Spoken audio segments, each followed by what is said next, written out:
السلام علیکم friends, welcome to my channel novelistic girl. کیسے ہیں آپ سب لوگ؟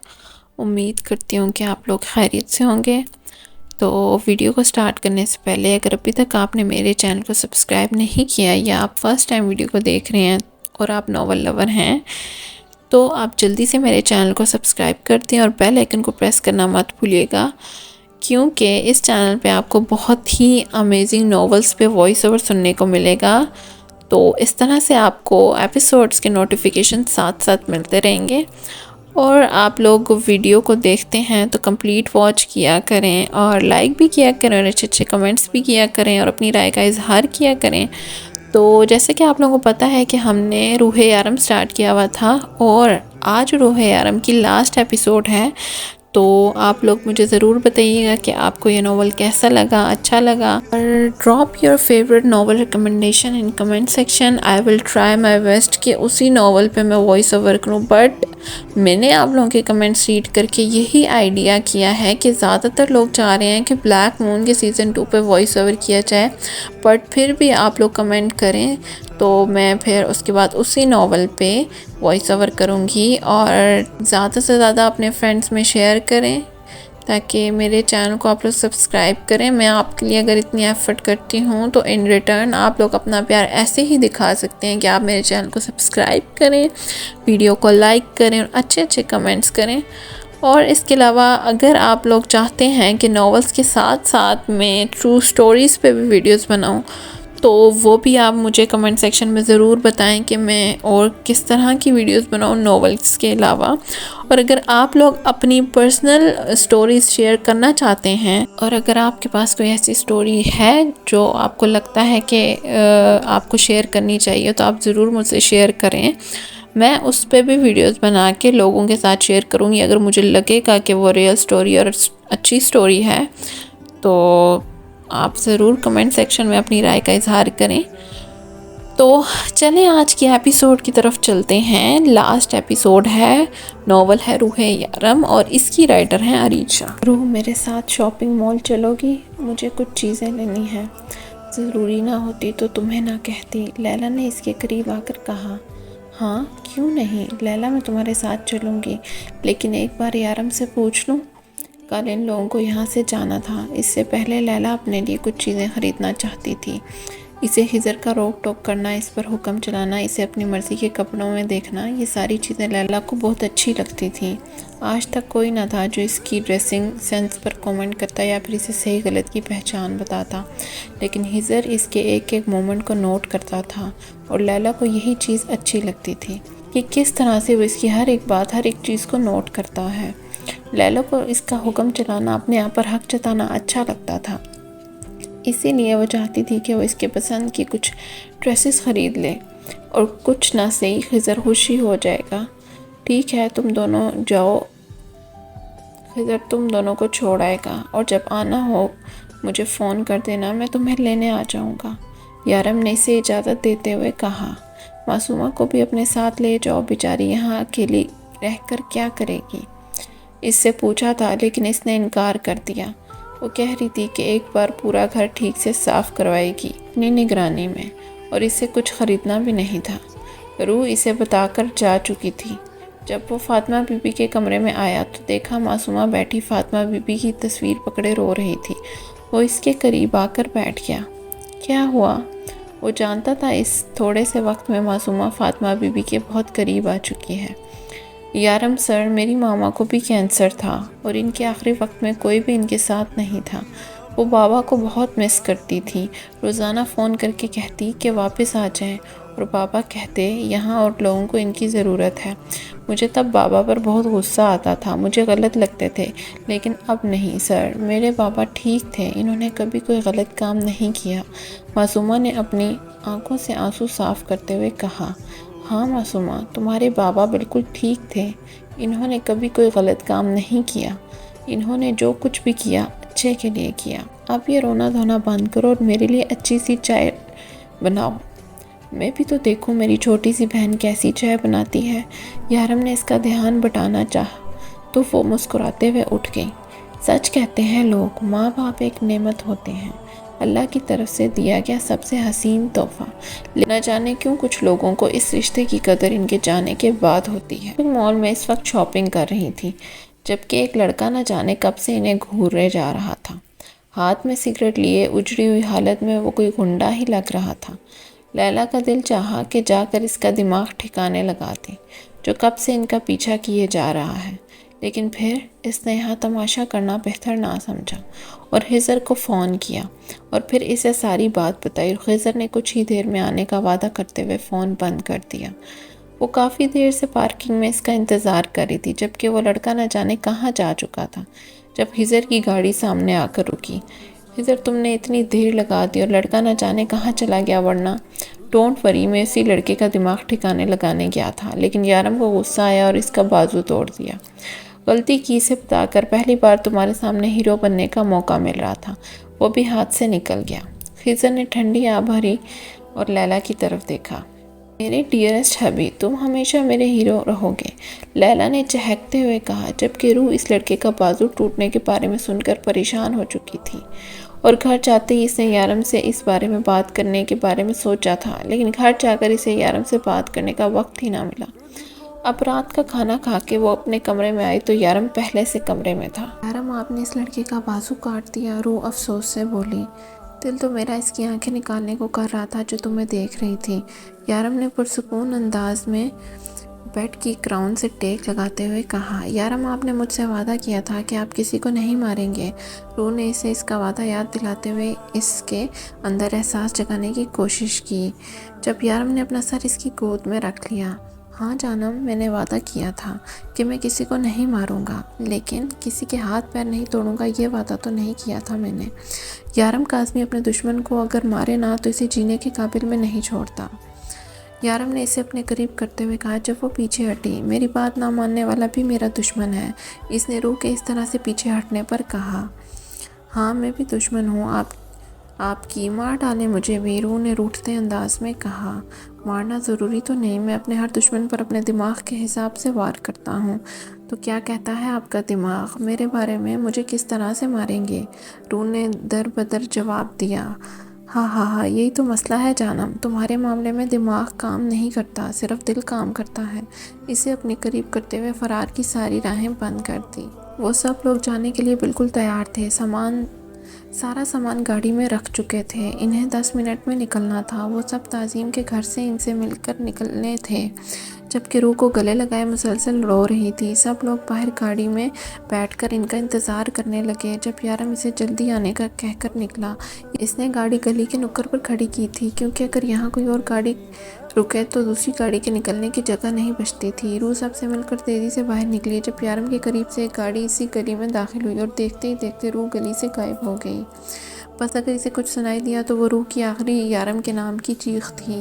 یارم تیزی سے گلی کی طرف بھاگا اور اسے دیکھتے ہوئے خضر اور شوف بھی اس کی طرف دوڑے، لیکن نہ جانے گاڑی کہاں غائب ہو چکی تھی، وہ لوگ روح کو کہاں لے کر گئے۔ پتہ تھا تو بس اتنا کہ اس کی روح کو کڈنیپ کر لیا گیا ہے، لیکن کس یارم کی بیوی کی طرف آنکھ اٹھا کر دیکھے۔ یارم کون ہو سکتا ہے؟ اتنی ہمت کون کر سکتا ہے؟ خضر پریشانی سے بولا۔ جو بھی ہے بچے گا نہیں، اتنی بھیانک موت دوں گا کہ اس کی روح تک کانپ جائے گی، یارم غصے سے کہتا گاڑی میں بیٹھ چکا تھا۔ جبکہ اسے کہیں جاتا دیکھ کر خضر فوراً گاڑی میں بیٹھ گیا۔ لیلا اور معصومہ سارم کی گاڑی میں ایئرپورٹ جا رہے تھے۔ لیلا، معصومہ، تم لوگ عروہ اور بچوں کو اندر لے کے جاؤ، ہم روح کو ڈھونڈنے جا رہے ہیں، ابھی وہ لوگ زیادہ دور نہیں گئے ہوں گے، سارم نے انہیں سمجھاتے ہوئے کہا، جبکہ یارم گاڑی لے کر خضر کے ساتھ نکل چکا تھا۔ نہیں، میں تم لوگوں کے ساتھ آؤں گی، لیلا نے فیصلہ کن انداز میں کہا۔ دیکھو لیلا، اگر تم ہمارے ساتھ آؤ گی تو دبئی سے کانٹیکٹ کون کرے گا؟ یہ کام تم سے بہتر کوئی نہیں کر سکتا، سارم نے لیلا کو سمجھاتے ہوئے کہا۔ ہاں لیلا، وہ جو کوئی بھی ہے اس نے بہت سوچ سمجھ کر یہ کام کیا ہے، یا تو وہ کوئی بہت پاورفل انسان ہے یا ضرورت سے زیادہ بے وقوف جس نے یارم جیسے انسان کو للکارا ہے، یہ کوئی عام آدمی نہیں ہو سکتا۔ شوف نے سارم کی بات کی تصدیق کی۔ ٹھیک ہے، میں دبئی سے کانٹیکٹ کرتی ہوں، ہمارا کوئی ایک دشمن نہیں ہے، میں پتہ لگانے کی کوشش کرتی ہوں کہ کون ہو سکتا ہے جو ڈیول کی سب سے بڑی کمزوری سے واقف ہے۔ لیلا نے عروہ اور معصومہ کو چلنے کا اشارہ کیا تو وہ دونوں بچے اٹھا کر گھر کے اندر چلی گئی، جبکہ سارم اور شوف خضر اور یارم کے پیچھے جا چکے تھے۔ اوہ شٹ، شونو تو شاف کی گاڑی میں رہ گیا، معصومہ نے پریشانی سے کہا۔ کوئی بات نہیں، وہ بہت سمجھدار ہے، فکر کرنے کی ضرورت نہیں۔ ہائے، نہ جانے کون سی مصیبت انتظار کر رہی تھی میری معصوم بچی۔ یا اللہ میری روح کی حفاظت کرنا، اس معصوم بچی نے بہت تکلیفیں سہی ہیں، اسے اپنے حفظ و امان میں رکھنا، میری روح کی جان اور عزت آپ کے ہاتھ میں ہے۔ عروہ، معصومہ اور لیلا جب سے بچوں کے ساتھ واپس آئی تھی تعظیم روئے جا رہی تھی، جبکہ ماری اور تانیہ انہیں دلاسا دے رہی تھی۔ آپ فکر نہ کریں آنٹی، یارم سر اسے کچھ نہیں ہونے دیں گے، معصومہ نے حوصلہ دیا، جبکہ لیلا اپنے لیپ ٹاپ پر نہ جانے کیا کر رہی تھی۔ اس نے دبئی میں ہر بندے سے رابطہ کیا، لیکن ڈیول سے دشمنی لینے کی ہمت کسی میں نہ تھی۔ لیلا مسلسل کام کر رہی تھی، عروہ اپنی جگہ پریشان تھی، جبکہ معصومہ بے چینی سے ٹہل رہی تھی۔ ہم پولیس میں رابطہ کرتے ہیں، تعظیم نے کچھ سوچتے ہوئے کہا۔ نہیں آنٹی، اس کا کوئی فائدہ نہیں، اور ویسے بھی سارا ہمارے ساتھ ہیں، اگر انہیں ضرورت محسوس ہوئی تو وہ ضرور پولیس سے رابطہ کریں گے، عروہ نے سمجھانے والے انداز میں کہا۔ جبکہ اتنے میں لیلا کو خضر کا فون آیا، اور اب تک لیلا کو جتنی بھی انفارمیشن ملی تھی وہ خضر کو بتانے لگی۔ یارم، لیلا کہہ رہی ہے تمہارے دشمنوں میں تمہارے خلاف جانے کی ہمت کوئی نہیں کر سکتا، اس نے دبئی کے سب لوگوں سے کانٹیکٹ کرنے کی کوشش کی ہے، اور جتنی انفارمیشن اسے ملی ہے اس کے بھی کوئی تمہارے خلاف نہیں جا سکتا، خضر نے کہا، جبکہ یارم پاگلوں کی طرح گاڑی سڑک پر دوڑا رہا تھا۔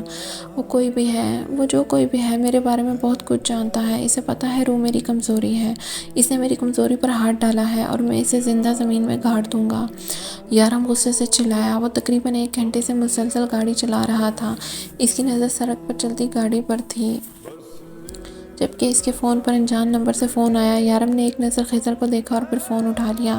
ہاں ہاں ہاں، کیسے ہو ڈیول؟ واللہ یہ کیا پوچھ لیا میں نے، تم ٹھیک کیسے ہو سکتے ہو؟ تمہاری جان تو میرے پاس ہے، یارم کے ماتھے پر لاتعداد بال نمایاں ہوئے۔ تمہاری جان، تمہاری سب سے بڑی کمزوری تمہاری بیوی میرے پاس ہے ڈیول، لیکن تمہارے یہاں آنے سے پہلے میں اس کی اتنے ٹکڑے کروں گا۔ راشد، یارم غصے سے چلایا۔ ہاں راشد، وہی راشد جس کے بھائی کو منہ میں تیزاب ڈال کر تم نے مار ڈالا تھا، جس کے سامنے تم نے اس سے اس کا اکلوتا رشتہ چھین لیا تھا۔ میرے بھائی نے مجھے باپ بن کر پالا، اور تم نے پل بھر میں میرے سامنے اس کو موت کی نیند سلا دیا۔ اب میں تم سے بدلہ لوں گا۔ ہاں میں ڈیول، یقین نہیں آ رہا نا کہ مجھ جیسا کمزور انسان کیسے تم جیسے انسان سے پنگا لے بیٹھا۔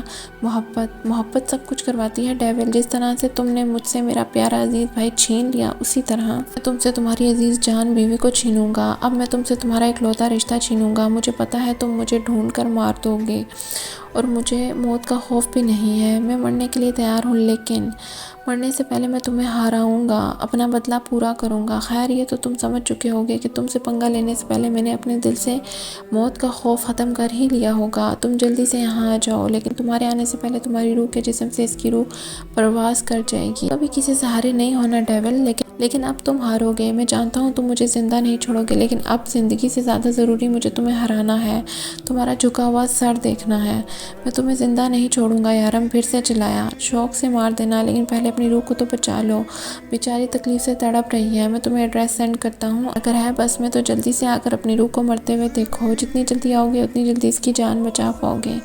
غلطی کی میں نے تجھے چھوڑ کر، تیرے بھائی کے ساتھ تجھے بھی ختم کر دینا چاہیے تھا، یارم غصے سے بولا۔ ہاں لیکن اب کوئی فائدہ نہیں، تمہارے پچھتاوے کا، کیونکہ جس کے صدقے تم نے میری جان بخشی تھی آج وہ بھی مرنے جا رہی ہے۔ فون بند ہو چکا تھا۔ اگلے چند سیکنڈ میں یارم کو ایک میسج آیا، اور یارم نے گاڑی فل سپیڈ میں آگے بڑھا دی۔ ہیلو خضر، کچھ پتہ چلا؟ یارم کہہ رہا تھا کہ ہمیں پولیس کو انفارم کرنا چاہیے، شوف نے کہا۔ نہیں، اس کی ضرورت نہیں ہے، یہ سب کچھ راشد کا کام ہے، میں تمہیں لوکیشن سینڈ کرتا ہوں، تم پہنچو، خضر نے کہہ کر فون بند کر دیا۔ یہ کتا یہاں کیا کر رہا ہے؟ کس نے چھوڑ دیا اسے یہاں؟ سارم نے ایک نظر پیچھے دیکھا، شاید معصومہ ٹینشن میں اسے بھول گئی۔ یہ سب راشد کا کام ہے، خضر لوکیشن سینڈ کرنے والا ہے، شوف نے بتایا۔ راشد میں اتنی ہمت کہاں سے آئی؟ میرا مطلب ہے، سارم نے کچھ کہنا چاہا۔ اکثر سب سے کمزور کھلاڑی سب پہ بھاری ہوتا ہے۔ راشد سمجھ چکا تھا کہ اس کے بھائی کا بدلہ لینے کے لیے کوئی اس کا ساتھ نہیں دے گا، بس کسی میں اتنی ہمت نہیں ہے کہ کوئی یارم سے پنگا لیتا، اس لیے اس نے یارم کے بارے میں ساری انفارمیشن نکالی اور اس کی سب سے بڑی کمزوری پر حملہ کیا۔ شوف نے تحمل سے اس کی بات کا جواب دیا اور خضر کے میسج کا انتظار کرنے لگا۔ کہاں ہو تم راشد؟ میں یہاں پہنچ چکا ہوں، یارم نے راشد کو فون کیا۔ مجھ سے ملاقات کر کے کیا کرو گے ڈیول؟ میں مرنے کے لیے تیار ہوں، تم اپنی روح کو ڈھونڈو، مجھے بعد میں سکون سے مار لینا، راشد نے پرسکون انداز میں جواب دیا۔ کہاں ہو تم؟ یارم غصے سے چلایا۔ اف، ایک تو تم بھی نا، یہاں ہوں، اوپر سامنے دیکھو، آ رہا ہوں نیچے، وہ چڑھ کر بولا اور مسکراتے ہوئے زینے اترنے لگا۔ کوئی بہت پرانی کھنڈر نما جگہ تھی اور وہ سامنے ٹوٹی پھوٹی سیڑھیوں سے اتر رہا تھا جب یارم تیزی سے اس کی طرف آیا اور اسے بری طرح پیٹنے لگا۔ اسے مارتے مارتے یارم نے اپنی جیب سے پستول نکالی اور اسے شوٹ کرنے لگا۔ یارم ہوش میں آؤ، پاگل ہو گئے ہو کیا؟ خضر نے کہا۔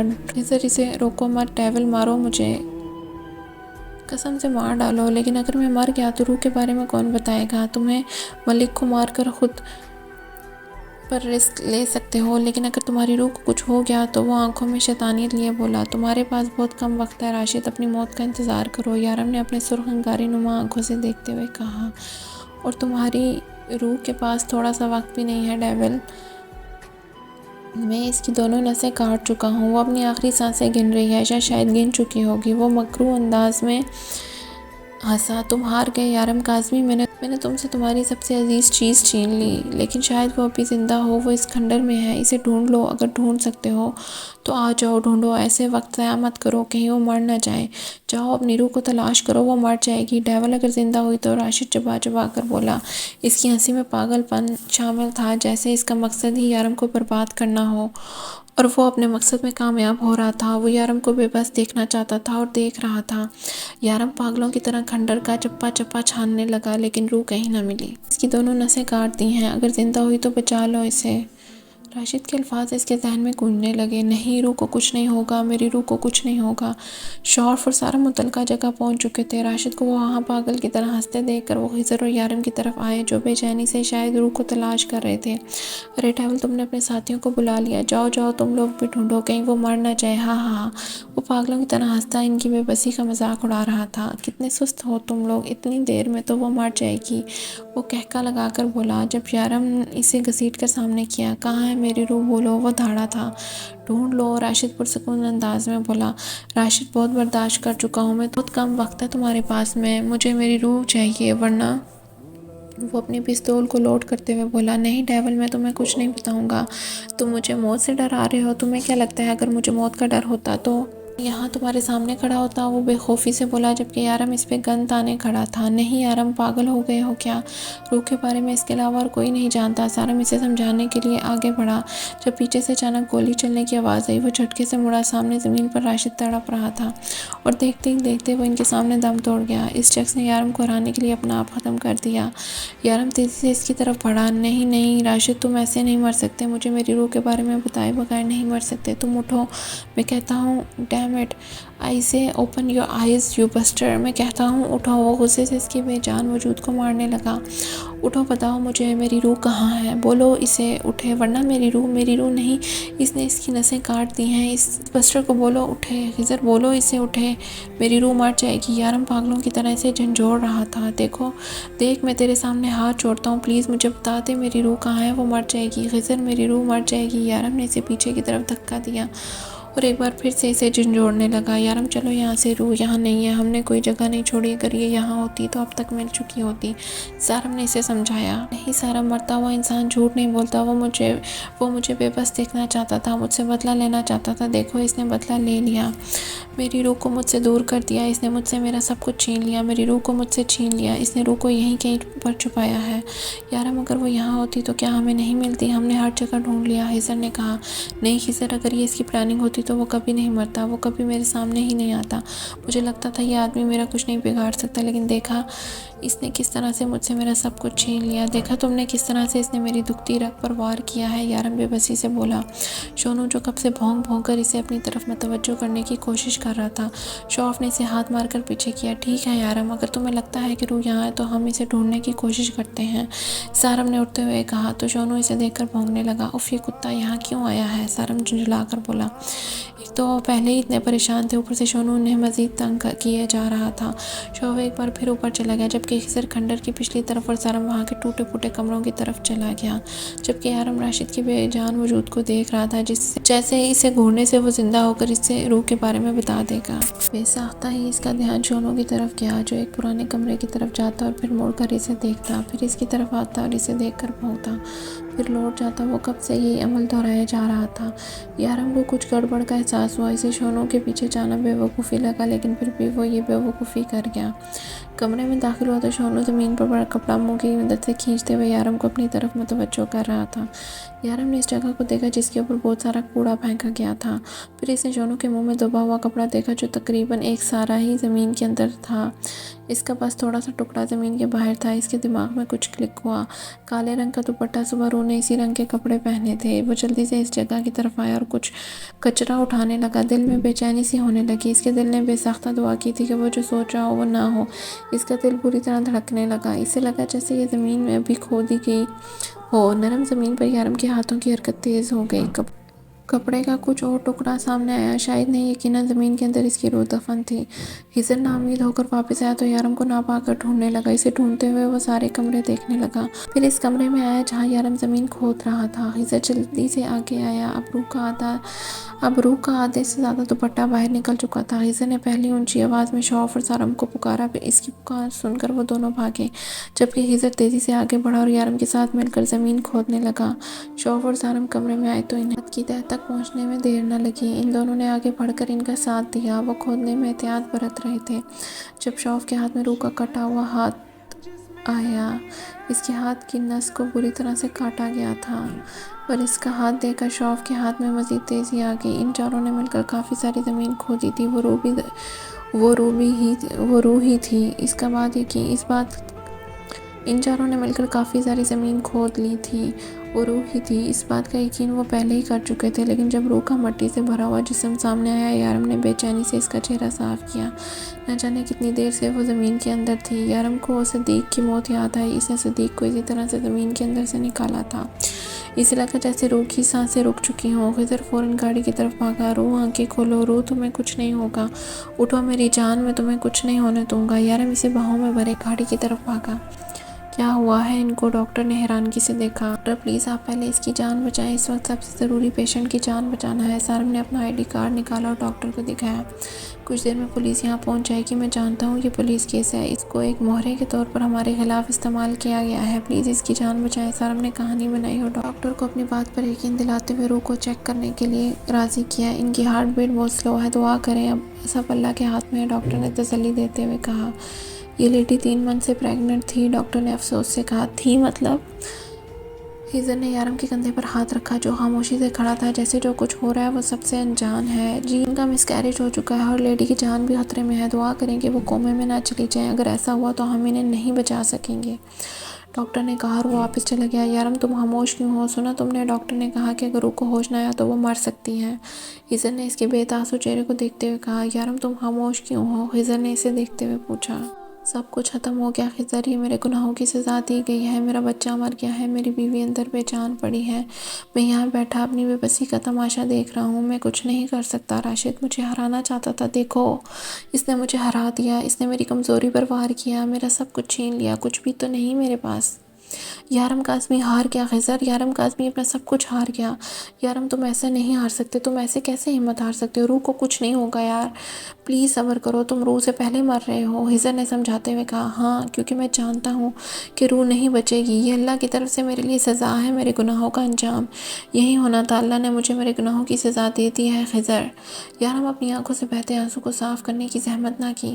کون سے گناہ یارم، کون سی سزا؟ وہ گناہ جو تم معصوم عورتوں، لڑکیوں اور بچیوں کو ان درندوں سے بچانے کے لیے کیے ہیں؟ نہیں یارم، وہ گناہ نہیں ہیں، وہ تیری نیکیاں ہیں، تو نے جن لوگوں کو ختم کیا نا، وہ اللہ کی نظروں میں بھی گنہگار تھے، اور ویسے بھی دنیا میں ایک پتا بھی اس مالک کی مرضی کے بغیر نہیں ہلتا، اللہ نے تجھے ان معصوم لڑکیوں کا محافظ بنایا ہے، تجھے اتنی ہمت دی ہے کہ تو ان کی حفاظت کر سکے، تجھے تو اللہ سے اپنا انعام مانگنا چاہیے اور تو اس کا عذاب سمجھ رہا ہے۔ اللہ اپنے پیاروں کا امتحان لیتا ہے تاکہ اس کی پیاری مصیبت میں اسے مدد کے لیے پکاریں، جا کے تو اللہ سے مدد مانگ، بے شک وہ نوازنے والا ہے، خضر نے اسے دلاسے دیتے ہوئے کہا۔ لیکن یہ ڈاکٹر، یارم نے بے بسی سے کہا، یہ ڈاکٹر تجھے کیا دیں گے؟ یہ ڈاکٹر خدا نہیں ہے، نوازنے والی ذات صرف اللہ کی ہے، یہ لوگ تجھ سے تیری روح کو چھینیں گے، تو ان کی بات پر یقین کر رہا ہے، یہ کسی کو کچھ نہیں دے سکتے، ان کی بات پر یقین کرنے سے بہتر ہے تو اللہ سے مانگ، خضر نے اسے سمجھایا۔ تو ٹھیک کہہ رہا ہے حضر، میں اللہ سے مانگوں گا، یہ ڈاکٹر مجھے کچھ نہیں دے سکتا، مجھے یقین ہے میرا اللہ مجھے مایوس نہیں کرے گا، وہ مجھے میری روح کو واپس کر دے گا، اس آزمائش پر پورا اتروں گا۔ حضر میری روح کو کچھ نہیں ہوگا، میں ان ڈاکٹروں سے اپنی روح کو نہیں مانگوں گا، میں اللہ سے مانگوں گا۔ یارم یقین سے کہتا ہوا وہاں سے اٹھا اور باہر نکل گیا۔ حضر جانتا تھا کہ وہ کہاں گیا ہے۔ آئی ایم سوری سر، آپ کی بیوی ریکور نہیں کر پا رہی، وہ بہت زیادہ ڈری ہوئی ہیں، انہیں لگتا ہے کہ وہ ابھی تک زمین کے اندر ہیں، سانس نہیں لے پا رہی، وہ ابھی تک زندہ ہیں، مجھے حیرت ہے، جبکہ ایسے کیس میں کسی کا بچنا ناممکن ہے، مجھے نہیں لگتا کہ وہ بچ پائیں گی، میں آپ کو اس کیس میں کوئی امید نہیں دے سکتا۔ ڈاکٹر نے نا امیدی سے کہا تو یارم نے اس کا گریبان پکڑ لیا۔ میری روح کی زندہ ہونے پر حیرت ہو رہی ہے، تم ہوتے کون ہو میری روح کے بارے میں ایسی بکواس کرنے والے؟ کیا ہو تم؟ خدا ہو؟ بولو خدا ہو تم؟ نہیں نا، پھر کیوں یہ بکواس کی تم نے؟ تم نہیں بچاؤ گے میری روح کو، اللہ بچائے گا، اسے وہ زندگی دے گا، تم نہیں، میری روح کو میرا اللہ بچائے گا اور تم حیرت کرتے رہ جاؤ گے۔ یارم نے ایک جھٹکے سے اسے چھوڑا، ڈاکٹر لڑکھڑا کر دیوار کے ساتھ لگا۔ میں اپنی روح کا اچھے سے اچھا اور بہتر سے بہتر علاج کراؤں گا، پیپرز بنواؤ، میں اسے کسی بہتر ہسپتال میں لے کے جاؤں گا جہاں تم جیسے نااہل ڈاکٹر نہیں ہوں گے۔ یارم اسے سخت نگاہوں سے گھورتا باہر نکل گیا، جبکہ ڈاکٹر نے سامنے بیٹھے حضر کو دیکھا جو اسے ایسے دیکھ رہا تھا جیسے یہاں کے منظر سے بے خبر ہو۔ ڈاکٹر اپنے کپڑے ٹھیک کرتا وہاں سے چلا گیا۔ ڈاکٹر نے باہر قدم رکھا تو یارم لپک کر اس کے قریب آیا۔ یارم نے پاکستان کے سب سے بیسٹ ہسپتال میں روح کو شفٹ کر دیا تھا، کیونکہ اس ہسپتال کے ڈاکٹرز نا امیدی سے روح کو بچانے سے انکار کر چکے تھے۔ آئی ایم سوری مسٹر یارم، وہ نہیں بچ سکتی، وہ کوما میں جا چکی ہیں، اب ان کا علاج بیکار ہے، ان کا دماغ کام کرنا چھوڑ چکا ہے اور اب نہیں بچ سکتی، وہ اپنے آپ کو مردہ تصور کر چکی ہیں اور اب اپنی موت کو محسوس کر چکی ہیں، ان کا بچنا ناممکن ہے۔ ڈاکٹر نے جواب دیا۔ کیا مطلب ہے اس کا بچنا ناممکن ہے؟ کچھ نہیں ہوگا میری روح کو، تم ہوتے کون ہو اس طرح سے اسے کہنے والے؟ وہ بھی یہی بکواس کر رہا تھا اور تم بھی یہی کہتے ہو، تم 2 ٹکے کے ڈاکٹر کچھ نہیں کر سکتے، میں اپنی روح کو دبئی لے جاؤں گا، دیکھنا تم بالکل ٹھیک ہو جائے گی میری روح۔ یارم نے غصے سے بولا، کہیں بھی لے جائیں لیکن وہاں کے ڈاکٹر بھی یہی کہیں گے کہ وہ نہیں بچ سکتی، آپ اپنا وقت اور پیسہ ضائع کر رہے ہیں۔ یارم کے غصے کو دیکھ کر ڈاکٹر نے اسے سمجھانے والے انداز میں کہا، دیکھیں مسٹر یارم، اب اس مشینری کا کوئی فائدہ نہیں، آپ کی وائف نہیں بچ سکتی۔ ڈاکٹر اس کے غصے کو نظر انداز کیے اسے سمجھانے کی کوشش کر رہا تھا، سب بیکار ہو تم لوگ، کچھ نہیں ہوگا میری روح کو، میں اس کا علاج کراؤں گا، کچھ نہیں ہونے دوں گا، میں اس کو لے جاؤں گا یہاں سے، سب کے سب بیکار ہو تم، وہ غصے سے بولا، جبکہ ڈاکٹر صرف اس کی حالت پر افسوس ہی کر سکتا تھا۔ یارم اسے دبئی لے آیا تھا لیکن دبئی کے ڈاکٹر کا بھی یہ کہنا تھا کہ وہ اب ایک زندہ لاش کے علاوہ اور کچھ نہیں ہے، اس کا بچنا ناممکن ہے، اگر وہ کبھی کومے سے باہر نکلی تو مردہ حالت میں ہوگی، وہ تقریباً مر چکی ہے، بس کوما میں ہونے کی وجہ سے اسے زندہ کہا جا سکتا ہے ورنہ ایسے لوگ زندہ میں شامل نہیں ہوتے، ڈاکٹر نے جواب دے دیا تھا۔ یارم نے دنیا کے سب سے بہترین ڈاکٹر سے رابطہ کیا لیکن سب کا یہ کہنا تھا کہ روح کے اندر اب کچھ نہیں ہے، وہ مردہ موجود ہے، وہ خود ہی اپنے آپ کو ریکور نہیں کر رہی، وہ اپنے آپ کو مردہ تصور کر چکی ہے۔ 7 دن گزر چکے تھے، روح نے کوئی رسپانس نہ دیا، دنیا کا کوئی ڈاکٹر اسے اچھی امید نہ دلا سکا۔ یارم کا غصہ بڑھنے لگا تھا، وہ کسی سے بات نہیں کرتا تھا سوائے روح کے، وہ اپنا سارا وقت روح کے ساتھ گزارتا، وہ اسے واپس گھر لے آیا تھا اور اس کے لیے اسپیشل نرس کا انتظام کیا تھا جو ہر وقت اس کے ساتھ رہتی، شوف، لیلا، معصومہ، حضرت تقریباً ہر روز ہی اسے ملنے آتے، روزمرہ کی بات بتا کر اسے دوبارہ زندگی کی طرف لانے کی کوشش کرتے۔ وقت گزرنے لگا تھا، یارم واپس ویسا ہی ہوتا جا رہا تھا، ظالم درندہ، اس نے پھر سے ترس کھانا چھوڑ دیا، وہ سارا دن گناہوں کی دنیا میں رہتا اور ہر رات روح کا یارم بن جاتا۔ سب لوگ نا امید ہو چکے تھے لیکن یارم کو یقین تھا کہ روح ایک نہ ایک دن ٹھیک ہو جائے گی۔ جب ڈاکٹر نے کہا تھا کہ ایک دن اسی حالت میں وہ مر جائے گی لیکن یارم کو یقین تھا کہ اس کی روح ٹھیک ہو جائے گی۔ دیکھو روح، آج میں ضرورت سے زیادہ ہینڈسم تو نہیں لگ رہا، ایسا کرو تم نظر اتار لو میری، یہ نہ ہو کہ مجھے نظر لگ جائے۔ وہ اکثر اس کی نظر اتارتی تو یارم کو یہ سب اس کی بے وقوفی لگتی اور وہ اس کا مذاق اڑاتا، جبکہ روح اپنی اس بات پر مذاق پسند نہیں کرتی تھی، جبکہ یارم کو اس کو چڑھانے میں مزہ آتا، لیکن اب وہ اس کی یہی باتیں، یہی سب بے وقوفیاں مس کرتا تھا۔ وہ پل پل تڑپ رہا تھا، اس کی زندگی اس کے ساتھ ہونے کے باوجود اس سے بہت دور تھی۔ روح، میری غلطی اتنی بڑی نہیں تھی جتنی سزا تم دے رہی ہو۔ وہ نرمی سے اس کا گال چھوتا اس کے ساتھ لیٹ گیا۔ روح ٹھیک ہو جاؤ، تم جانتی ہو نا میں نہیں رہ سکتا تمہارے بغیر، بہت بے رحم ہوتی جا رہی ہو روح، پلیز ٹھیک ہو جاؤ، پلیز میری زندگی میں واپس آ جاؤ، دیکھو تمہارا یارم پل پل مر رہا ہے تمہارے بغیر، پلیز ترس کھاؤ۔ یارم اپنی بے قراریاں بیان کرتا ہے اس کے قریب سے اٹھا۔ اچھا سنو، مجھے کچھ ضروری کام ہے، میں جلدی آ جاؤں گا، تب تک تم اٹھ جاؤ۔ یہ کیا تھکتی نہیں ہو؟ ہر وقت سوئی ہوئی رہتی ہو؟ وہ اپنے لہجے کو سخت بنا کر اسے ڈانٹ رہا تھا، جبکہ اس سے بے خبر وہ گہری نیند سو رہی تھی، اتنی گہری کہ وہ اپنے یارم کی بے چینیوں سے بھی واقف نہ تھی۔ چلو روح، میں تمہیں باہر لے کے چلتا ہوں، تم یقیناً گھر میں رہ کر بور ہو گئی ہوگی، چلو ہم تمہیں سیر کروا کے لاتے ہیں، حذر نے کہا۔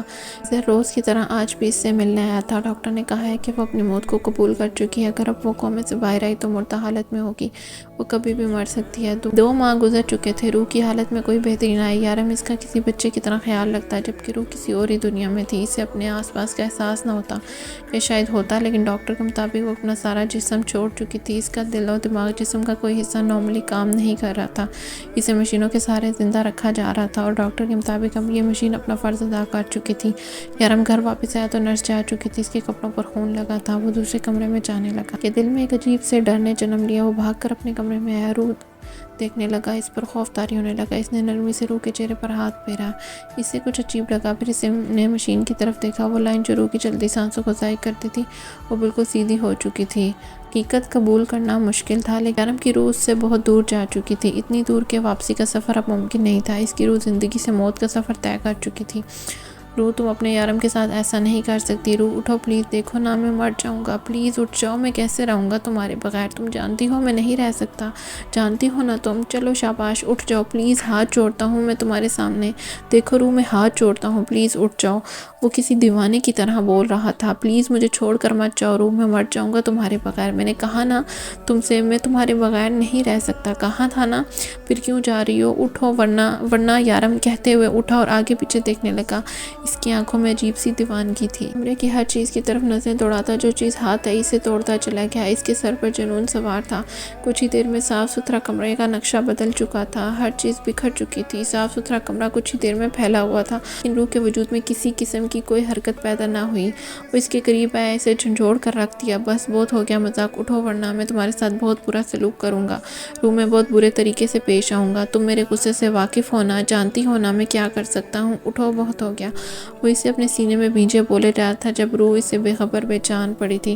کیا ہوا ہے حذر، اداس لگ رہے ہو؟ وہ ابھی کچھ دیر پہلے کام سے واپس آئے تھے۔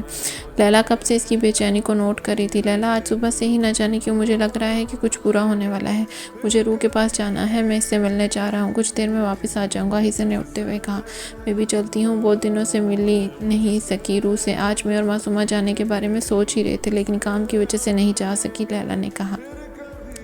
رکو، میں معصومہ کو بھی بولتی ہوں، اس نے اپنا فون اٹھاتے ہوئے کہا۔ لیکن معصومہ تو شوف کے ساتھ ڈنر پر گئی ہے، حذر نے کہا، اور اب تک تو ڈنر کر چکے ہوں گے، تم جانتے ہو نا اگر اسے نہیں بتایا تو پھر بعد میں بہت ہنگامہ کرے گی۔ لیلا نے فون کیا۔ سنو معصومہ، میں اور خضر روح سے ملنے جا رہے ہیں، اگر تم فری ہو تو شوف کے ساتھ وہیں آ جاؤ۔ لیلا نے اسے فون کر کے دروازے کی طرف دیکھا جہاں سے خضر باہر نکل چکا تھا۔ وہ لوگ گھر میں داخل ہوئے تو کچھ عجیب سا محسوس ہوا، عجیب سناٹا، کچھ تو گڑبڑ ضرور تھی۔ یارم، شوف نے یارم کو پکارا لیکن کوئی جواب نہ آیا، سامنے والا کمرہ یارم کا ہی تھا۔ معصومہ کو خاموشی سے عجیب سا خوف محسوس ہوا تو وہ شوف کے پیچھے ہو گئی۔ خضر بھی کافی گھبرایا ہوا تھا، اس خاموشی میں کچھ تو ایسا تھا جو انہیں بے چین کر رہا تھا، اور سب کو دیکھتے ہوئے لیلا نے ہمت کی اور کمرے کے اندر داخل ہوئی، لیکن سامنے کا منظر دیکھ کر اس کی ہمت بھی جواب دینے لگی۔ یارم بیڈ پر بیٹھا روح کے بے جان وجود کو اپنے سینے میں بھیجے ہوئے تھا۔ لیلا نے ایک نظر مشین کی طرف دیکھا اور سب کچھ سمجھ گئی۔ اس نے یارم کو حوصلہ دینا چاہا، لیکن ہمیشہ کی طرح آج وہ یارم کو یہ نہیں کہہ سکتی تھی کہ سب کچھ ٹھیک ہو جائے گا، کیونکہ سب کچھ خراب ہو چکا تھا۔ کبھی نہ ٹھیک ہونے کے لیے شوف کو لگا جیسے کوئی دیوانہ اپنے محبوب کا آخری دیدار کر رہا ہے، جبکہ معصومہ اپنی سسکیاں رو کے وہیں دروازے پر رک چکی تھی۔ خضر کو اب تک یقین نہ آیا کہ اس کی گڑیا جا چکی ہے ہمیشہ کے لیے، لیکن اس نے آج بھی ہمت نہیں ہاری، اسے ماموں ہونے کا نہیں بلکہ دوست ہونے کا فرض ادا کرنا تھا۔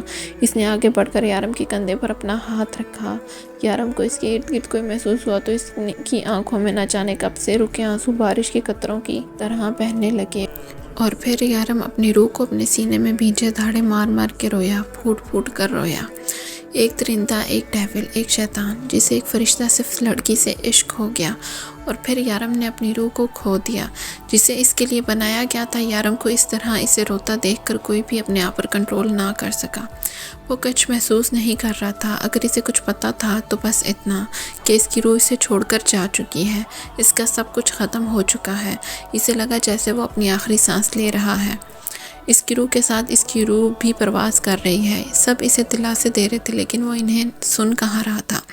اس سے اپنے کندھے پر حرکت محسوس ہوئی، پھر اس کی شرٹ کو کسی نے اپنی مٹھی میں بھینچا۔ یارم نے بے یقینی سے اپنی دائیں طرف دیکھا، خضر اس کے قریب بیٹھا رو رہا تھا جبکہ لیلا بیڈ پر بیٹھی تھی۔ شوف کچھ فاصلے پر تھا اور معصومہ دروازے کے قریب کھڑی تھی۔ پھر اسے اپنے سینے پر ٹھنڈی سانسیں محسوس ہوئی۔ یارم ہلکی سرگوشی نما آواز میں اسے کسی نے پکارا تھا، لیکن اس نے اپنے سینے کی طرف دیکھنے کی بجائے مشین کی طرف دیکھا جس پر کوئی حرکت نہ تھی۔ اس نے اپنا وہم سمجھ کر جھٹلا دیا۔ پھر اسے اپنے دل کے ساتھ ایک اور دل دھڑکتا محسوس ہوا۔ اب مزید اس حرکت کو اگنور نہیں کر سکتا تھا۔ وہ حقیقت میں جینے والا آدمی تھا، حقیقت کو جھٹلا نہیں سکتا تھا، لیکن وہ اسے دیکھنے پر مجبور ہو گیا۔ روح، اس نے اسے اپنے سامنے کرتے ہوئے پکارا، جیسے یقین کر رہا ہو کہ وہ اسے چھوڑ کر نہیں گئی۔ روح کی آنکھیں بند تھی لیکن وہ سانس لے رہی تھی، اس کے لب لرز رہے تھے۔ خضر نے بے یقینی سے دیکھا، یارم، روح تو زندہ ہے۔ یارم، دیکھو دیکھو روح، خضر نے خوشی سے چہکتے ہوئے کہا۔ اس کی بات سن کر شوف تیزی سے آگے بڑھا، لیکن یہ مشین اسے مانیٹر کیوں نہیں کر رہی؟ شوف کا دل چاہا مشین اٹھا کر باہر پھینک دے، کیونکہ روح اس مشین کے ساتھ کنیکٹڈ ہی نہیں ہے۔ دیکھو وائر زمین پر پڑی ہے، لیلا نے وائر کو دیکھتے ہوئے کہا۔ لیکن روح بغیر مشین کے زندہ کیسے ہے؟ مطلب روح کیسے مشین کے بغیر سانس لے رہی ہے؟ وہ مجھے پکار رہی تھی، میں نے روح کی آواز سنی۔ روح، بتاؤ سب کو کہ تم نے مجھے پکارا۔ آنکھیں کھولو، شاباش، پلیز آنکھیں کھولو۔ روح، بتاؤ سب کو کہ تم نے مجھے پکارا تھا، بتاؤ سب کو۔ یارم اس کا چہرہ اپنے ہاتھوں میں لیے اس سے پوچھ رہا تھا، لیکن روح کے جسم میں کوئی حرکت پیدا نہیں ہوئی۔ روح بولو پلیز، وہ اسے اپنی باہوں میں لیتے ہوئے یارم نے کہا تو روح نے پھر سے ذرا سی آنکھیں کھولی۔ اس کے ہونٹ ذرا سے کھلے، شاید وہ مسکرانے کی کوشش کر رہی تھی۔ یارم کی سانس میں سانس واپس ایسے لگی جیسے وہ جی اٹھا ہو، اس کی زندگی پھر سے شروع ہو چکی تھی۔ اسے لگا جیسے اس کو اس کی سب سے بڑی خوشی مل گئی، اسے اس کی زندگی مل گئی، سب کچھ مل گیا۔ روح نے اسے دیکھتے ہوئے اپنا ہاتھ اٹھانا چاہا لیکن نہیں اٹھا پائی، تو یارم نے فوراً اس کا تھام کر اپنے لبوں سے لگایا۔ I love you so much، please مجھے چھوڑ کر مت جانا، پلیز مت جانا، میں مر جاؤں گا۔ I love you so much۔ کسی کی پرواہ کیے بغیر اس نے اپنے لبوں سے اس کے ماتھے کو چھوا۔ روح، پلیز مجھے کبھی چھوڑ کر مت جانا، میں نہیں رہ سکتا تمہارے بغیر، مجھے کچھ نہیں چاہیے تمہارے علاوہ۔ اسے اپنی محبت کا یقین دلاتے ہوئے بولا تو سب بے ساختہ مسکرائے۔ وہ ابھی کومے سے باہر آئی ہے، انہیں نارمل ہونے میں وقت لگے گا، ان کی باڈی پارٹس سن ہو چکے ہیں، فی الحال ان کے لیے یہ سب کچھ بالکل نیا ہے، جیسے چھوٹے بچے کے لیے ہوتا ہے۔ جس طرح سے آہستہ آہستہ وہ سب کچھ سیکھتا ہے، روح کو واپس اب سب کچھ سیکھنا ہوگا۔ کومے سے باہر جانے کا مطلب یہ نہیں کہ کوئی فوری ہی دوڑنے بھاگنے لگے گی، ان کے لیے سب کچھ بالکل نیا ہو چکا ہے، جس کے بعد انہیں ایک نئے طریقے سے نئی زندگی شروع کرنی ہوگی۔ ان کا جسم 2 ماہ سے بے جان تھا، نارمل ہونے میں، واپس آنے میں، واپس اپنی روٹین میں آنے میں تھوڑا وقت لگے گا، لیکن بہت جلدی وہ بالکل ٹھیک ہو جائے گی، وہ خطرے سے باہر ہیں۔ اور سب سے بڑی بات تو یہ ہے کہ وہ جینے کی امید چھوڑ چکی تھی، وہ اپنے آپ کو بے جان محسوس کر رہی تھی، لیکن وہ نہ صرف ہوش میں آئی ہیں بلکہ سب کچھ سمجھ رہی ہیں۔ آپ ان کا بہت سارا خیال رکھیں، انشاءاللہ وہ جلد پہلے جیسی ہو جائیں گی۔ ڈاکٹر یارم کو سب کچھ سمجھا کر چلا گیا۔ تو وہ روح کے پاس آیا، اسے اپنے قریب دیکھ کر وہ مسکرائی۔ ڈاکٹر نے کہا ہے کہ تم جلدی بالکل ٹھیک ہو جاؤ گی، پھر سے سب کچھ اچھا ہو جائے گا، بس تم جلدی سے ٹھیک ہو جاؤ گی نا؟ یارم نے محبت سے پوچھا تو روح ہلکے سے نفی میں سر ہلا دیتے ہوئے شرارت سے مسکرائی۔ ستا لو تم مجھے، لیکن جب تم ٹھیک ہو جاؤ گی نا تب میں بھی تمہیں بہت ستاؤں گا، یارم نے شرارت سے کہتے ہوئے اس کی گالوں پر اپنے لب رکھے۔ تو روح نے گھور کر اسے دیکھا۔ ہاں جانتا ہوں کہ میں بالکل اچھا نہیں ہوں، بس یہ میرے ڈمپلز بہت اچھے ہیں، یارم نے اس کی مخصوص لائن بولتے ہوئے کہا۔ او سوری، میرے نہیں، تمہارے ڈمپلز، بالکل، بلکہ صرف ڈمپلز ہی کیوں، پورا کا پورا یارم کاظمی تمہارا ہے، یارم نے اس کے چہرے کو نظروں کے احسار میں لیتے ہوئے کہا۔ روح، تمہیں پتہ ہے میں نے ساری نمازیں پڑھی ہیں، تم بیمار تھی تو میں نے تمہاری چائے نماز پر بیٹھ کر لمبی دعائیں مانگی، اس سے جو کچھ مانگو وہ ضرور دیتا ہے، صرف تم نے مجھے نہیں، میں نے بھی تمہیں دعاؤں میں مانگا ہے، اور میں نے بھی لمبی دعائیں مانگی ہیں، اب اسپیشل چیز مانگنے میں وقت تو لگتا ہے نا۔ وہ کبھی روح کی بولی ہوئی باتیں دہرا رہا تھا۔ وہ کھل کر مسکرائی جب یارم نے اسے اپنے سینے میں بھینچ لیا۔ 2 ماہ بعد روح کی حالت میں کافی سدھار آ چکا تھا، اب وہ خود سے چلنے پھرنے باتیں کرنے لگی تھی۔ ہاں، لیکن کچھ سوچتے بھول جاتی، کچھ کر رہی ہوتی تو یاد نہ رہتا، یارم صبح اسے کچھ بتاتا تو وہ شام تک بھول جاتی، لیکن پھر بھی وہ کافی بہتر ہو چکی تھی۔ تعظیم روز اسے فون کرتی، ایک آدھے مرے انسان کو واپس زندگی کی طرف لانا بہت مشکل ہوتا ہے۔ یارم نے بڑے بھائی کا فرض نبھاتے ہوئے تانیہ اور ماریہ کی شادی اچھی جگہ پر طے کر دی تھی، اور اس نے شوف اور معصومہ کی شادی بھی اسی مہینے کرنے کا فیصلہ کیا۔ اسے یقین تھا اس نے نہ صرف شوف اور معصومہ خوش ہو جائیں گے بلکہ روح کی بھی صحت پر اچھا اثر پڑے گا، اور ایسے ہی ہوا۔ روح ابھی سے شادی کی تیاریوں میں مصروف ہو چکی تھی، اس گھر میں بہت ساری چیزیں یاد آتی تو وہ پوچھنے لگتی۔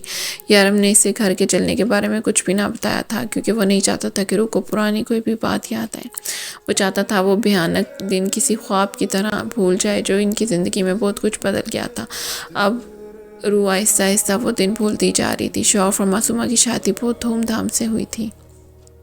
اس بار روح نے زیادہ تو کچھ نہ کیا، لیکن پھر بھی ساری رسموں میں بھرپور حصہ لیا اور شادی کو کافی انجوائے بھی کیا۔ شوف اور معصومہ کی شادی خضر اور لیلا کی شادی سے بھی زیادہ مزیدار تھی، کیونکہ شوف خود بھی بہت شرارتی تھا۔ لیلا کی طرح معصومہ کی رخصتی بھی یارم کے گھر سے دھوم دھام سے ہوئی تھی، اور شوف کو بھی یارم نے ایک فلیٹ گفٹ کیا تھا، جبکہ سارم کی طرف سے ان دونوں کو ہنی مون ٹکٹ بک۔ زندگی کافی بدل چکی تھی۔ اب یارم بہت کم وہ کام کرنے لگا تھا جو کچھ اس کی زندگی میں ہو چکا تھا۔ اس کے بعد یارم نے اپنے دل پر پتھر رکھ کر یہ کام چھوڑنے کا فیصلہ کیا تھا۔ سچ تھا، وہ کچھ غلط نہیں کرتا تھا اور ان لوگوں کی جان لیتا تھا جن کو جینے کا حق نہیں، لیکن اس سب کی وجہ سے جو کچھ روح اور اس کے بچے کے ساتھ ہوا وہ بھی بھولایا نہیں جا سکتا تھا۔ روح بھی اس کے کام میں غیر دلچسپی محسوس کر رہی تھی، لیکن اس معاملے میں وہ کچھ نہیں بولی۔ شوف پریشانی سے ان کے گھر پہ آیا تھا۔ کیا ہوا شوف بھائی، آپ کچھ پریشان لگ رہے ہیں؟ روح نے پوچھا۔ کچھ نہیں، مجھے یارم سے ایک بہت ضروری کام ہے۔ وہ اسے بنا کچھ بتایا اندر کمرے میں چلا گیا۔ یارم سارم نے بتایا کہ کچھ لوگوں نے ایک 4 سال کی بچی کو زیادتی کا شکار بنا ڈالا اور مار ڈالا، اور پھر وہ لوگ ہاتھ بھی نہیں لگ رہے، بہت بڑے لوگوں کے آدمی ہیں۔ سارم کا کہنا ہے کہ وہ اس معاملے میں بالکل بے بس ہے۔ شوف نے یارم کو بتایا تو اس کا خون کھولنے لگا، لیکن اس نے اپنے چہرے کو بے تاثر بنانے کی کوشش کی، جیسے اسے کوئی فرق ہی نہ پڑ رہا ہو۔ شوف، مجھے ان سب باتوں سے کوئی مطلب نہیں ہے، میں یہ سب کچھ چھوڑ دینا چاہتا ہوں۔ میں اپنی روح کی زندگی کو مزید مشکل میں نہیں ڈال سکتا، میں اپنی روح کی جان پر رسک نہیں لے سکتا۔ یارم، یہ تم کیا کہہ رہے ہو؟ تم ایسا کیسے کہہ سکتے ہو؟ ایک معصوم سی بچی کو ان لوگوں نے اپنی درندگی کا نشانہ بنا کر موت کے گھاٹ اتار دیا، اور تم اتنے خود غرض کیسے ہو سکتے ہو؟ کیا تم بھول گئے وہ وعدہ جو تم نے بچپن میں کیا تھا؟ یارم، اس راہ پر چلتے ہوئے تم نے نہ جانے کتنی لڑکیوں کی عزت بچائی ہے، تو ایک 4 سال کی بچی کو انصاف نہیں دلاؤ گے؟ شوف نے اسے بے بسی سے سمجھانا چاہا۔ خضر شوف کو یہاں آنے سے پہلے منع کیا تھا۔ خضر نے اسے بتایا تھا کہ یارم یہ سب کچھ چھوڑ دینا چاہتا ہے، لیکن شوف نہیں مانا۔ نہیں شوف، میں فیصلہ کر چکا ہوں، اب تم جاؤ یہاں سے، یارم نے بیٹھتے ہوئے کہا۔ جب روح کمرے میں داخل ہوئی، یارم نے ایک نظر اسے دیکھا اور پھر نظریں جھکا گیا، جبکہ وہ شوف کو اگنور کرتی آہستہ آہستہ اس کے قریب آئی اور اپنے ہاتھ میں پکڑا ٹوٹا ہوا کی چین اس کی طرف بڑھایا۔ یارم، اسے زندہ مت چھوڑیے گا، اس شخص کو جینے کا کوئی حق نہیں۔ اس نے اس معصوم بچی کو جتنی بھیانک موت دی ہے، اس سے زیادہ خطرناک موت آپ اسے دیں گے۔ جب تک وہ شخص مرنا چاہے تب تک میں آپ کی شکل نہیں دیکھنا چاہوں گی۔ روح چاقو کو اس کے ہاتھ میں پکڑاتے ہوئے کمرے سے باہر نکل گئی، جبکہ یارم بے یقینی سے باہر جاتا دیکھ رہا تھا۔ یارم نے ایک نظر سامنے کھڑے شوف کی طرف دیکھا۔ کیا اب بھی تم اس بچی کو انصاف نہیں دلاؤ گے؟ شوف نے پوچھا۔ نہیں شوف، میں اس شخص کے ٹکڑے ٹکڑے کر دوں گا۔ وہ غصے سے دھاڑتا ہوا باہر نکل گیا، جبکہ شوف نے ایک شکر گزار نظر باہر بیٹھی روح پر ڈالی جو اسے دیکھ کر مسکرا رہی تھی۔ روح کو یقین آ چکا تھا کہ یارم کچھ غلط نہیں کر رہا، تو پھر وہ اس سے کیوں روکتی، بلکہ وہ تو اس محاذ پر یارم کا ساتھ دینا چاہتی تھی۔ 3 سال بعد سارم اپنی زندگی میں بہت خوش تھا۔ وہ یہ بات سمجھ چکا تھا کہ کچھ کام قانون کے دائرے میں رہ کر نہیں کیے جا سکتے۔ ایسے کام سر انجام دینے کے لیے یارم جیسے لوگوں کی ضرورت ہوتی ہے، اس لیے اب وہ یارم کو تنگ کرنا چھوڑ کر اپنی وفاقی فرائض سر انجام دینے لگا تھا، لیکن شوف کو تنگ کرنے کا کوئی موقع پر وہ اب بھی ہاتھ سے نہ جانے دیتا۔ خضر، آ کے اپنی بیٹیوں کو سنبھال لو، ورنہ میں نے ان دونوں کو باہر کوڑے کے ڈبے میں پھینک دینا ہے۔ لیلا نے غصے سے اسے فون کیا۔ اس کی 2 سال کی بیٹیوں نے لیلا کو تنگ کرنے کی قسم کھا رکھی تھی، جبکہ جب سے یہ 2 شہزادیاں پیدا ہوئی تھی لیلا نے اپنے کام میں کافی کمی کر لی تھی۔ اب وہ صرف ضرورت کے وقت ہی کام کرتی تھی۔ اس نے اپنی ایک بیٹی کا نام حیات، دوسری کا نام مہر رکھا تھا۔ نہیں پلیز تم دونوں کو باہر مت پھینکنا، میں تھوڑی دیر میں واپس آ جاؤں گا، بس کچھ لوگوں کا دماغ ٹھکانے لگانا ہے۔ خضر نے سمجھاتے ہوئے منت کی تھی کہیں وہ سچ میں ہی نہ اس کی شہزادیوں کو باہر پھینک آئے۔ ٹھیک ہے، تمہارے پاس 15 منٹ ہیں، اگر تم ان 15 منٹ میں واپس آ گئے تو میں کچھ نہیں کروں گی، اور اگر تم نے 16 منٹ لگایا تو اپنی اور اپنی بیٹیوں کی خیر منانا۔ وہ فون بند کر کے باہر آئی، جہاں پر ایک کو اس نے بیڈ کے ساتھ منی ہتھ کڑی میں باندھ کر رکھا تھا، دوسری کو اس کے کچھ فاصلے پر دیوار کے ساتھ، اور وہ اپنے باپ کی لاڈلیاں اپنے ہاتھ چھڑانے کی ہر ممکن کوشش کر رہی تھی۔ وہ دونوں بہت شرارتی تھی اور صرف 2 سال کی ہونے کے باوجود بھی لیلا کو تنگ کرنے کا کوئی موقع ہاتھ سے جانے نہ دیتی، جبکہ خضر کے حساب سے لیلا ایک بہت ظالم ماں ثابت ہوئی تھی، جبکہ اس کی بیٹیاں تو معصوم تھیں۔ پریگننسی کے دوران لیلا نے ہمیشہ یہی کہا کہ اسے بیٹا چاہیے، جبکہ خضر کو بیٹی چاہیے تھی۔ وہ خضر کے کہنے کے مطابق وہ اسی بات کا بدلہ اپنی بیٹیوں سے لے رہی تھی، جبکہ شوف معصومہ اپنی چھوٹے سے معصوم بچے کے ساتھ اپنی زندگی کو حسین بنا رہے تھے۔ مصارف شکل میں بالکل اپنے باپ پر تھا، لیکن اس کی معصومیت بالکل اپنی ماں جیسی تھی۔ کبھی کبھی وہ اتنا معصوم بن جاتا کہ شوف حیران رہ جاتا اور کبھی کبھی اس کی شرارتیں پورا گھر ہلا کر رکھ دیتی تھی، لیکن اس کے باوجود وہ ان کے گھر کی رونق تھا۔ بالکل ٹھیک ہونے میں کافی وقت لگا تھا، لیکن اس دوران یارم نے شونو سے اچھی خاصی دوستی کر لی تھی۔ وہ اس کے لیے بہت اہم ہو چکا تھا۔ جب سے اس نے کو بچایا تھا وہ اسے اور بھی زیادہ اہمیت دینے لگا۔ یارم بہت وقت تک اس کے قریب نہ کیا اور پھر آہستہ آہستہ ان دونوں میں سب کچھ ٹھیک ہو گیا اور پھر بہت جلدی ایک ننھے سے فرشتے نے ان کی زندگی کو بھی جنت بنا دیا۔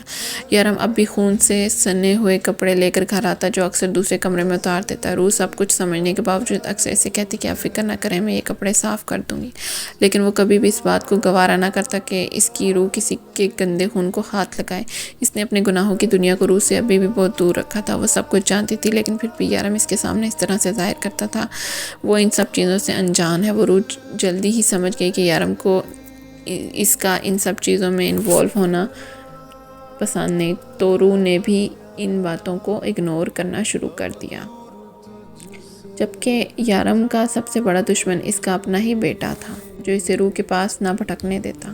دیکھ رویام، یہ تیری ماں بعد میں، میری بیوی پہلے ہے، وہ اپنے 9 ماہ کے بیٹے کو سمجھاتے ہوئے بولا، جو کہ اسے اپنی ماں کے قریب بیٹھنے نہیں دے رہا تھا۔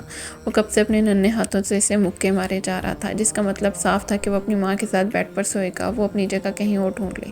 یارم نے اسے کسی بڑے آدمی کی طرح سمجھانا چاہا کہ یہ جتنی تمہاری ماں ہے اتنی میری بیوی ہے، لیکن رویام صاحب سمجھے تب نہ۔ اس کے لیے اس کا باپ اس کا سب سے بڑا دشمن تھا، جو اسے بیبی کورٹ میں سلاتا تھا اور خود اس کی ماں کے ساتھ سوتا تھا۔ یارم کیوں میرے معصوم بچے کے ساتھ زد لگا رہے ہیں؟ آپ جا کے سو جائے نا صوفے پر، جب یہ سو جائے گا تب واپس آ جائے نا۔ روح نے ہمیشہ کی طرح اپنے معصوم سے بچے کا ساتھ دیا تو یارم اسے گھور کر اٹھ کر صوفے پہ آ گیا۔ دنیا کے ہر دشمن کا مقابلہ کر سکتا ہوں، لیکن اس 1 فٹ کے دشمن کا کیسے کروں؟ وہ زبردستی رویام کی گال کو چومتا صوفے پر آ کر لیٹا تو رویام نے بری طرح سے رونا شروع کر دیا، جبکہ روح اسے گھورتی رویام کو چپ کروا رہی تھی، جو روتے ہوئے بھی اپنے ڈمپلز کی خوب نمائش کر رہا تھا۔ وہ 1% بھی روح پر نہ تھا، اس کی آنکھیں بھی یارم کی طرح تھیں، جبکہ یارم نے پہلے دن ہی اپنی روح کے ساتھ سوتا دیکھ کر اسے اپنا دشمن کہا تھا، جو کہ اس کی گود میں آتے ہی بری طرح سے رونے لگا۔ روح اور یارم نے اپنا نام جوڑ کر اس کا نام رویام رکھا تھا، جس نے ان کی زندگی کو جنت بنایا تھا۔